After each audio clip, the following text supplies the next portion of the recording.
Hello guys, welcome to my channel. आज से हम क्लास 12 की फिजिक्स स्टार्ट करने जा रहे हैं। क्लास 12 में एनसीईआरटी का थर्ड चैप्टर से हम स्टार्ट करेंगे। फर्स्ट और सेकंड चैप्टर है वो हम बाद में करेंगे। तो सबसे पहले जो थर्ड चैप्टर है वो है हमारा विद्युत धारा, इलेक्ट्रिक करंट। आप सभी लोग जानते हैं इलेक्ट्रिक करंट क्या है या फिर करंट क्या है। हम लोगों के घर में एसी, कूलर, पंखा जो सब चलता है वो किससे चलता है? करंट से चलता है। तो सबसे पहले हम देखते हैं करंट की डेफिनेशन क्या है। तो विद्युत धारा किसी चालक में आवेश प्रवाह की दर। मान लीजिए ये कोई वायर है, तो इस वायर में जो आवेश का फ्लो हो रहा है वही क्या है? विद्युत धारा है। अब देखिए, मान लीजिए ये एक पानी का पाइप है जो अंदर से खोखला है, तो इस पानी के पाइप में बूंद बूंद करके क्या पानी फ्लो हो रहा है। तो ऐसे ही एक चालक है, इस चालक में आवेश का फ्लो हो रहा है। तो डेफिनेशन क्या होगी? किसी चालक में आवेश प्रवाह की दर विद्युत धारा कहलाती है। या हम कह सकते हैं किसी चालक में इकाई समय में प्रवाहित आवेश की मात्रा। यानी कि इकाई समय में ये कोई चालक है, इसमें एक सेकंड में या कितना आवेश फ्लो हो रहा है, इसे हम क्या कहते हैं? विद्युत धारा कहते हैं। अब ये देखिए, I बराबर Q बाई T, आवेश प्रवाह की दर। तो I बराबर Q बाई T। यदि t बराबर 1 सेकेंड है तो I बराबर क्या होगा? Q होगा। यानी कि हम देख रहे हैं इसमें 1 सेकेंड में कितना आवेश फ्लो हो रहा है, 1 सेकेंड में इसमें से कितना करंट फ्लो हो रहा है। यदि डेल्टा Q आवेश लिया जाता है डेल्टा t समय में किसी चालक में से प्रवाहित हो रहा है, तो I बराबर delta Q by delta t is equal to limit delta t tends to 0, delta Q by delta t is equal to D Q by D T. ये हमने क्लास 11 की मैथ्स में पढ़ा है। ओके, अब देखिए, यदि किसी चालक में उपस्थित इलेक्ट्रॉन की संख्या n हो तो Q बराबर n e। मान लीजिए ये चालक है, इसमें कितने इलेक्ट्रॉन उपस्थित है? आवेश या इलेक्ट्रॉन? आवेश क्या होता है? इलेक्ट्रॉन ही तो होता है। इलेक्ट्रॉन का प्रवाह ही तो आवेश होता है। इलेक्ट्रॉन के विपरीत दिशा में करंट प्रवाह होता है। हमेशा याद रखना कि मान लीजिए कि इलेक्ट्रॉन है, मान लीजिए पेंसिल है, ये इलेक्ट्रॉन है, इलेक्ट्रॉन इधर जा रहे हैं तो करंट जो होगा वो इधर की तरफ फ्लो होगा। ओके, तो ये एक चालक है, इस चालक में कितने इलेक्ट्रॉन है? 1 2 3 4, ऐसे कितने हैं? ऐसे n इलेक्ट्रॉन, n आवेश है इसमें। तो Q बराबर आवेश क्या हो जाएगा? n e हो जाएगा। तो हम Q के स्थान पे क्या लिख सकते हैं? n e। तो I बराबर क्या हो जाएगा? n e बाई t हो जाएगा। ओके, अब नेक्स्ट देखिए, ये बहुत इंपॉर्टेंट क्वेश्चन है। ये कंपटीशन एग्जाम में भी पूछा जा सकता है कि जो विद्युत धारा है वो अदिश है या फिर सदिश है। तो हमें बताना है कि विद्युत धारा एक अदिश राशि है। अब आपको में क्वेश्चन आना चाहिए कि हम जानते हैं अदिश राशि क्या होती है। अदिश राशि वो होती है जिनमें केवल परिमाण होता है, उनमें दिशा नहीं होती है। लेकिन विद्युत धारा होती है, उसका तो परिमाण भी होता है और दिशा भी होती है। फिर भी ये अदिश राशि क्यों है, ये आप सोच रहे होंगे। तो ये अदिश राशि इसलिए गाइस क्योंकि ये जो है सदिश नियमों का पालन नहीं करती है। अब आप बोलेंगे सदिश नियम, तो जो मैथ्स के स्टूडेंट है वो तो जानते हैं, और बायो के स्टूडेंट अगर आपको समझ में आता है, 10th तक तो पढ़ाई होगा आपने मैथ्स। तो देखिए, जैसे कि आपने सुना होगा क्रम विनियमता का नियम। मान लीजिए करंट है I1 प्लस I2, ये यहाँ पे इक्वल टू नहीं होता है I2 प्लस I1 के, यानी क्रम विनियमता के नियम को फॉलो नहीं करता है, और ये साहचर्यता के नियम को भी फॉलो नहीं करता है। और क्रम विनियमता, साहचर्यता, बंटनता, ये सब किसके नियम होते हैं? ये सब सदिश के नियम होते हैं। इसीलिए हम कहते हैं कि विद्युत धारा एक अदिश राशि है, जबकि इसमें परिमाण और दिशा दोनों होते हैं, फिर भी ये क्या है? अदिश राशि है। अब देखिए इसका मात्रक क्या होता है एमकेएस पद्धति में। क्लास 11 में आपने पढ़ा होगा एमकेएस प्रणाली, एसआई प्रणाली मात्रक की। तो एमकेएस प्रणाली हम देखते हैं, हम जानते हैं by definition I is equal to Q by T, आवेश प्रवाह की मात्रा ही विद्युत करंट होता है, विद्युत धारा होती है। तो आवेश का मात्रक कूलाम होता है, ये चैप्टर 1 में था। अगर यहाँ आप इसे अभी याद कर लीजिए, जब हम चैप्टर 1 और चैप्टर 2 पढ़ेंगे तो हम बाद में देखेंगे। अभी देखिए, आप आवेश का जो मात्रक होता है वो क्या होता है? कूलाम होता है। मैं यहाँ पे लिख देती हूँ, कूलाम होता है। ओके, और टाइम का तो हम जानते हैं सेकंड होता है। टाइम का मात्रक क्या होता है? सेकंड होता है। तो कूलाम पर सेकंड। अब ये इंपॉर्टेंट है एसआई प्रणाली में।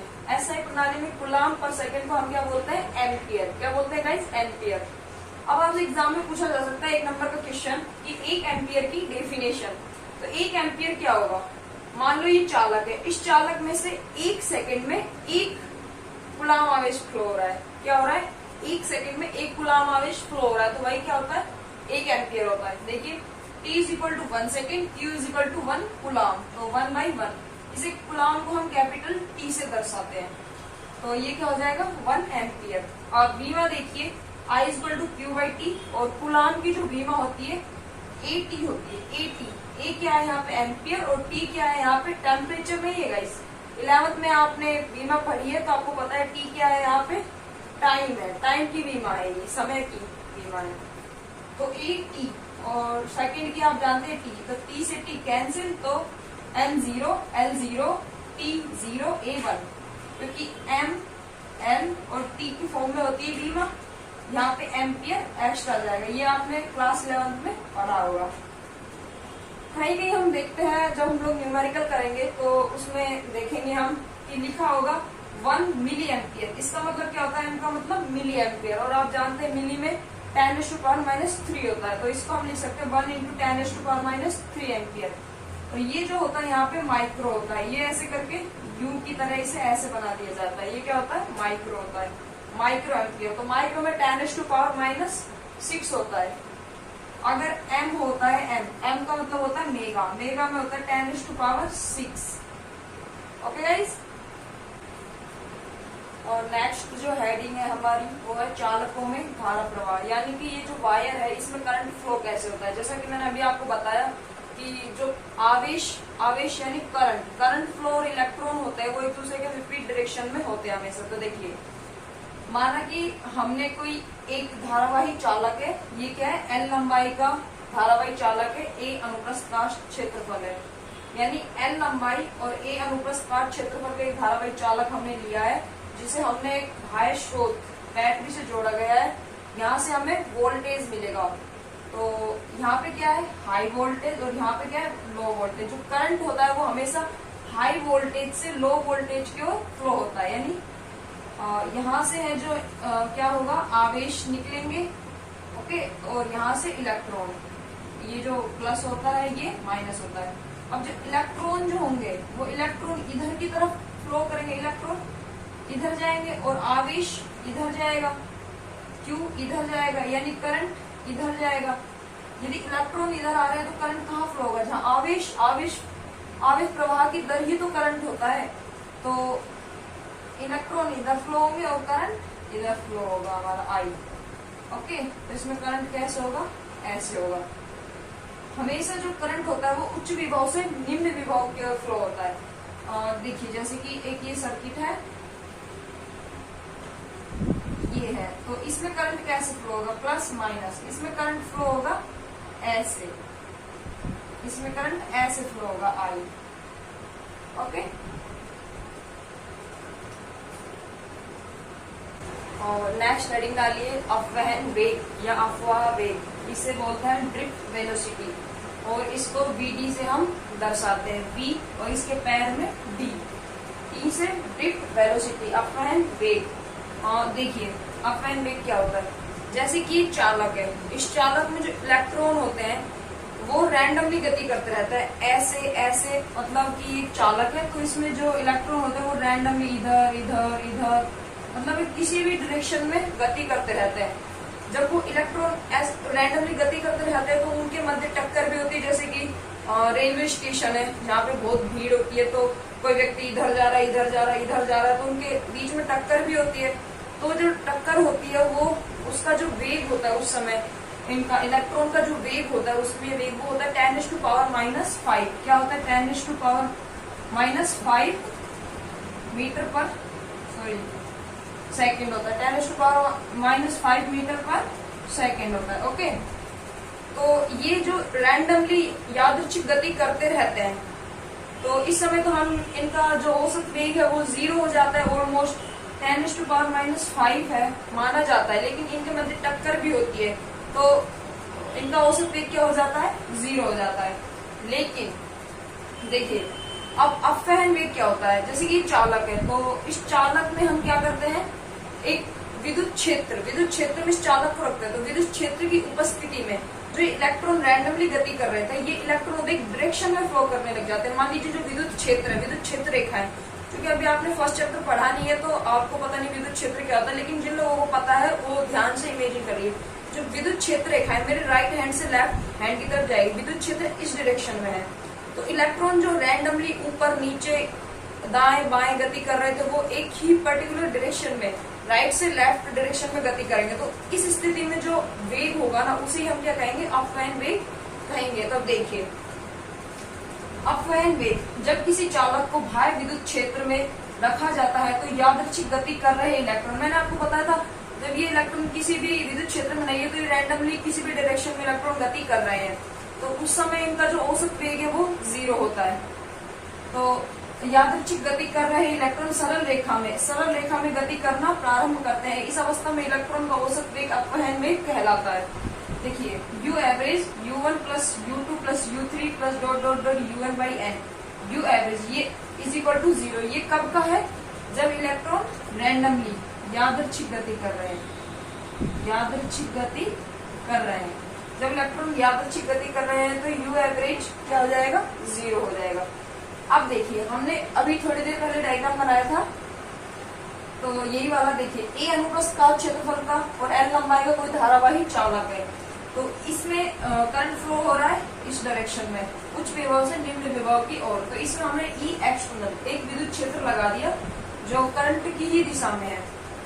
तो यहाँ से देखिए जब हमने इसमें विद्युत क्षेत्र लगाया है तो ये आपको याद रखना पड़ेगा F बराबर क्यू ई, और हम जानते हैं F बराबर क्या होता है, एम ए होता है। तो यहाँ से इक्वेशन 1 और 2 से Q E is equal to M A, यहाँ से ए क्या है यहाँ पे करंट, एम क्या है यहाँ पे मास, किसका मास, इलेक्ट्रॉन का मास। तो ए निकालेंगे तो Q E divide by M. अब यहाँ पे क्यू क्या है, इलेक्ट्रॉन क्या होता है, माइनस ई, तो A is equal to minus E capital E upon M.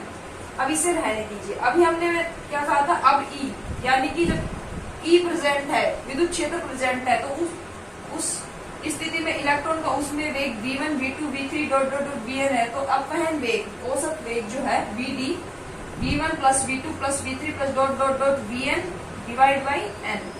तो हम जानते गति का प्रथम समीकरण क्या होता है, v बराबर u प्लस at। यहाँ पे v जो है हम vd लेंगे, अपवहन वेग लेंगे, u एवरेज है जो 0 होता है, प्लस ए की वैल्यू क्या है, यहाँ से रखेंगे ए की value minus E capital E by M, और टी की जगह में क्या रखेंगे, टो, समय ही है, टो भी क्या है, समय है, लेकिन कौन सा समय, माध्य मुक्त समय। जो ये रैंडमली गति कर रहे थे इलेक्ट्रॉन, इनका जो एक एवरेज यानी माध्य जो है, माध्य मुक्त मीन फ्री पाथ, क्लास 11 में आपने पढ़ा होगा, वो टो है यहाँ पे।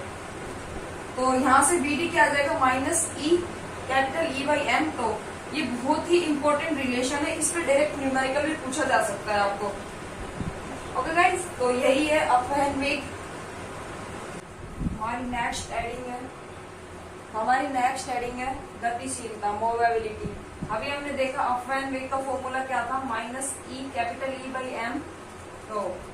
तो यहाँ पे देखिए ई इलेक्ट्रॉन क्या है, चार्ज, इसकी वैल्यू फिक्स है 1.6 इंटू 10⁻⁻⁹ कूलम। ओके, और m है जो इलेक्ट्रॉन का मास भी फिक्स होता है, और टो भी यहाँ पे जो मटेरियल होता है उसके लिए फिक्स होता है, अलग अलग मटेरियल होता है उनके लिए फिक्स होता है टो। तो ई टो बाई एन फिक्स है म्यू, तो यही क्या है, हमारी गतिशीलता है। अब म्यू को हम यहाँ पे लिखेंगे तो V D is equal to mu capital E. तो म्यू यानी गतिशीलता क्या जाएगी, वी डी अपॉन ई, यानी कि गतिशीलता की हमें डेफिनेशन लिखनी हो तो अपवहन वेग अनुपात में विद्युत क्षेत्र, यही क्या होता है, गतिशीलता होती है। अब गतिशीलता जो होती है ना, अलग अलग पदार्थों के लिए अलग अलग होती है, लेकिन कई बार देखो क्वेश्चन होगा उसमें मेंशन क्या होगा ना, एक ही पदार्थ, अगर एक ही पदार्थ है तो उन दोनों की गतिशीलता सेम होगी, और अलग अलग पदार्थों के लिए गतिशीलता अलग अलग होती है। मात्र देखिए वीडी यानी मीटर पर सेकेंड, और ई क्या है, विद्युत क्षेत्र, इसका होता है न्यूटन पर कूलम। क्या एम क्या है यहाँ पे, न्यूटन पर कूलम, या फिर इसका होता है वोल्ट पर मीटर। क्या होता है, वोल्ट पर मीटर। तो यहाँ से क्या हो जाएगा, metre into coulomb, newton into second, या फिर हम वोल्ट पर मीटर लिखेंगे तो मीटर स्क्वायर, सेकेंड का इनवर्स, वोल्ट का इनवर्स। ओके, मिलते हैं नेक्स्ट वीडियो में। आज के लिए इतना ही। अगर आपको समझ में आया हो, अच्छा लगे तो चैनल को सब्सक्राइब कीजिएगा, वीडियो को लाइक कीजिए और अपने दोस्तों में ज्यादा से ज्यादा शेयर कीजिए।